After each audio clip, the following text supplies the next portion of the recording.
Today we shall reflect on the life of St Ephrem. Ephrem was a native of Nisbis in Mesopotamia, the son of a pagan priest, and while still a youth, was driven from his home when his sympathy for the Christian faith was discovered. St. James, the noted bishop of Nisbis, saw to his spiritual instruction. It is believed that he then spent 8 years with the monks in the Egyptian desert, and that St. Basil the Great ordained him a deacon. He consistently declined the priesthood, however, and years later also the episcopate. The Roman Empire was losing its eastern provinces in its wars with the Persians, and in the year 363 the city of Nisbis had to be returned to Persia.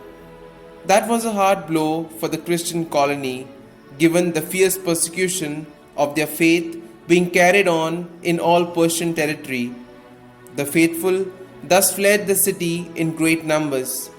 Ephrem too went and settled in Edessa, the capital of Ocean, where he spent the last 10 years of his life as a hermit and strict ascetic.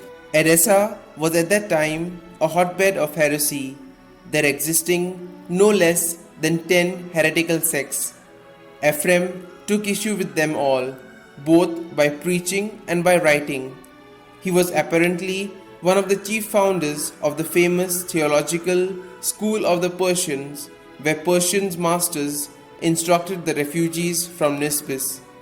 Declared Doctor of the Church by Pope Benedict XV in 1920, St. Ephrem is referred to as the son of the Syrians and the harp of the Holy Spirit because he was the most prolific writer of Bible commentaries in the Syrian church and composed a large number of liturgical hymns.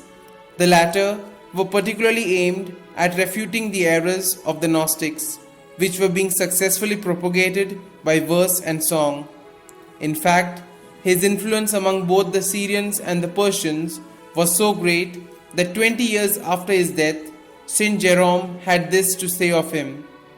Ephrem, a deacon of the church at Edessa, wrote many works in Syriac and became so famous that in some churches his writings are read out publicly after the sacred scriptures.